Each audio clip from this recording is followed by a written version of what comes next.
बिस्मिल्लाहिर्रहमानिर्रहीम। अस्सलाम वालेकुम नादरीन, आप यूट्यूब चैनल देख रहे हैं, मैं इमरान खान। नादरीन, मेरे पास जो इन्फॉर्मेशन है उसके मुताबिक फजलुर रहमान साहब का मामला हल हो जाएगा। कुछ टेलीफोनिक राब्ते भी हो गए हैं, बिलावल जरदारी भी इसमें रोल प्ले कर रहे हैं और फजलुर रहमान साहब भी थोड़ा पीछे हट गए। और आने वाले वक्त में फजलुर रहमान साहब वाला मामला जो है, ज़्यादा उसके इम्कानात ये हैं कि उनका मामला हल हो जाएगा। काफ़ी फजलुर रहमान पे तनकीद करवाई गई, एक अदालत ने उन्हें तलब भी कर लिया। उसके बाद फजलुर रहमान के ऊपर जितने पॉलिटिकल लोग और जिनके ज़्यादा अच्छे फ़ौज के साथ ताल्लुकात हैं, उन लोगों ने फजलुर रहमान साहब के बयान के ऊपर बड़ा सख्त रद्द-ए-अमल भी दिया है। तो फ़िलहाल तो आपको कुछ दिखाई नहीं दे रहा। फजलुर रहमान साहब का मामला ये है ना कि जो उन्होंने बातें की वो सारी बातें ठीक हैं। ख़ास तौर पे जो लश्कर वाली बात की वो उनकी बात बिल्कुल ठीक है, 100% ठीक है।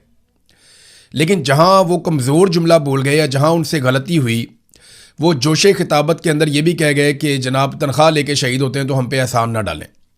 ये कमज़ोर जुमला ये नहीं करना चाहिए था। देखें, कोई तनख्वाह लेके तो नहीं ना, कोई वो शहादत शहीद के लिए तो आप उसको इज़्ज़त करते हैं ना।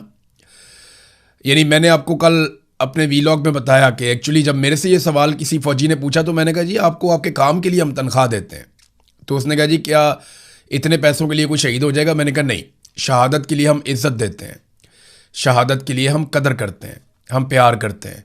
तो शहीद का तो एक रुतबा होता है, जितने मर्जी इख्तलाफात हों, जो मर्जी हो, जो भी शहीद होगा अपने वतन की खातिर, अपनी कौम की खातिर, उसका एक रुतबा, उसका एक मर्तबा है जो उससे कोई नहीं छीन सकता। और तमाम कौमें अपने शोहदा की इज़्ज़त और कदर करती हैं। यही पाकिस्तान में होता है।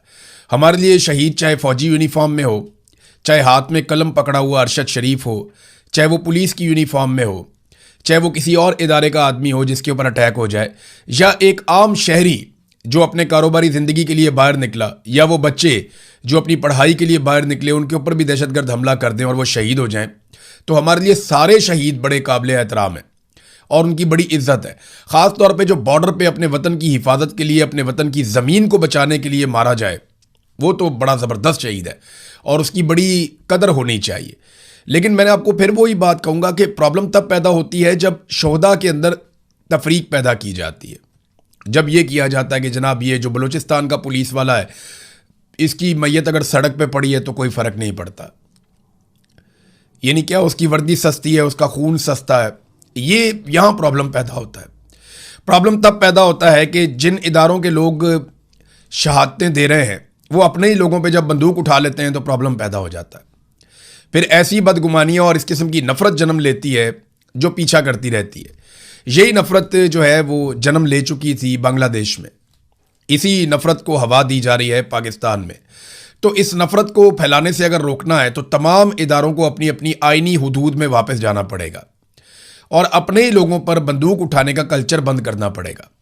हाँ, अगर कोई मुजरिम है, किसी ने अगर जुर्म किया है तो पुलिस जाए, कानून के मुताबिक कार्रवाई करे, गिरफ्तार करे, अदालत में पेश करे और अदालत को इंसाफ करने दें। जिस तरह अदालतों को काबू किया गया, अदालतों पे कब्जा किया गया, उसकी कोई मिसाल नहीं है। लेकिन एक बात मैं आपको बताऊं, फजलुर रहमान वाला मामला तो हल हो जाएगा। लश्कर वाला जो मौक़िफ़ है वो तो बिल्कुल ठीक है, लश्कर नहीं बनने चाहिए, लेकिन लश्कर बनेंगे, ये अचकज़ई साहब ने भी बता दिया। और वो कैसे बनेंगे ये मैं आपको थोड़े दिन पहले बता चुका हूं। देखिए, मैं आपको पहले इसलिए बता चुका हूं कि मैं वो सारे इलाकों को जानता हूं और वहां लोग मेरे साथ राब्ते में हैं। ये जो महमूद खान अचकज़ई है ना, ये भी बॉर्डर के करीब इनका इलाका है जहां पे ये रहते हैं, अफगानिस्तान के बॉर्डर के करीब। और इनके इलाके में भी अफीम की जो काश्त है वो होती है और पूरे बॉर्डर के ऊपर हो रही है।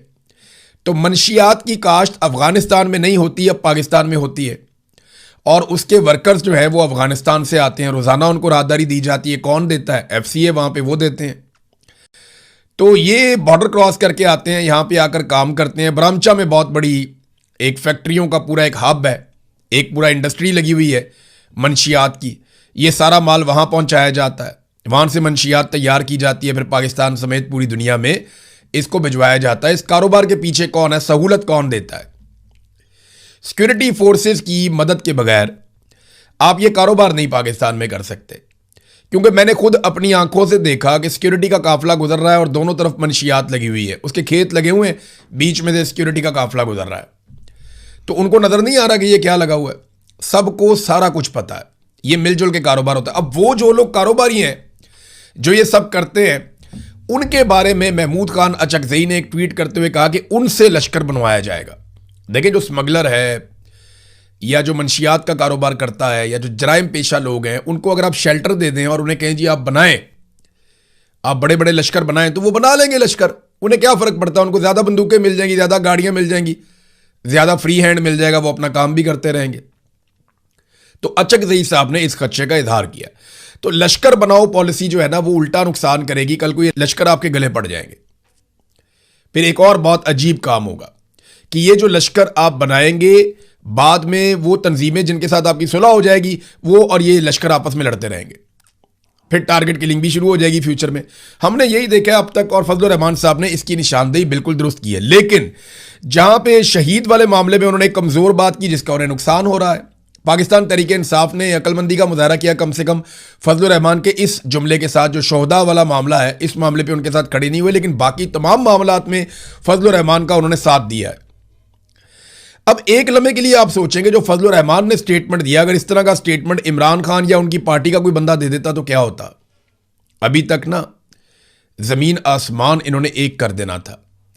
इमरान खान वो आदमी है जो कहता है कि मुल्क भी मेरा है, फौज भी मेरी है। वो कहता है मैं मालिक हूं, मुल्क का भी और फौज का भी मालिक हूं। और वो पाकिस्तान का इलेक्टेड रिप्रेजेंटेटिव भी है, यानी पाकिस्तान ने सबसे ज्यादा उसको वोट डाले हैं, तो पाकिस्तान का मालिक तो वही हुआ ना।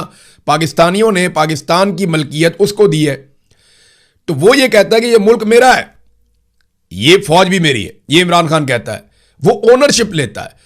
उसको जेल के अंदर डाला हुआ, उसको सजा देना है। लेकिन फजलुर रहमान साहब ने जो किया, उसके बाद आप देखिएगा कितने आराम से सुलह हो जाएगी। उसकी एक वजह है, इमरान खान ने ना मिलिट्री एस्टेब्लिशमेंट का इक्तदार चैलेंज कर दिया। इमरान खान ने इनका मफाद चैलेंज कर दिया और इनको एक्सपोज कर दिया। फजलुर रहमान ने यह नहीं किया। फजलुर रहमान ने एक जुमला बोला, ये सुलह कर लेंगे बाद में। फजलुर रहमान का गुनाह ज्यादा बड़ा होना चाहिए जो जुमला उन्होंने बोल दिया, जिस तरह की उन्होंने बात की। लेकिन मिलिट्री एस्टेब्लिशमेंट को यह पता है कि ये आदमी खुद एस्टेब्लिशमेंट है, ये बाहर नहीं जाएगा, ये खुद एक एलीट क्लास का आदमी है फजलुर रहमान, ये हमसे दूर नहीं जाएगा। और मुझे लगता है कि सुलह हो जाएगी। काफी दबाव फजलुर रहमान पे पड़ गया है और उम्मीद है कि जल्दी सुलह हो जाएगी। जो मेरे पास इंफॉर्मेशन आ रही है उसमें तो सुलह के हवाले से अच्छी खबरें हैं।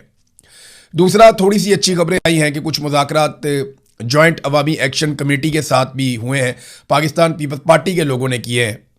और उम्मीद की जा रही है, क्योंकि बिलावल पहुंच गया वहाँ पे मुजफ्फराबाद में, और बिलावल को ये क्रेडिट, चले बिलावल को ही चला जाए क्रेडिट, अमन तो आ जाए ना कम से कम, ये कत्लो गारतगिरी तो बंद हो जाए ना, आज़ाद कश्मीर के गंदम के रास्ते तो खुल जाए ना, उनकी दवाइयाँ तो खुल जाएँ, उनके स्कूल उनके कारोबार तो खुल जाएँ, हालात नॉर्मलाइज हो जाएं, उनके मुतालबात तस्लीम किए जाएं। मामला ये है कि जॉइंट अवामी एक्शन कमेटी कितनी फ्लेक्सिबिलिटी दिखाती है, क्योंकि पीपल्स पार्टी एक मखसूस किस्म का मैंडेट लेकर गई है। और अगर पीपल्स पार्टी ये सुलह करवा लेती है और बिलावल के साथ खड़े होकर जॉइंट अवामी एक्शन कमेटी के लोग ये कहते हैं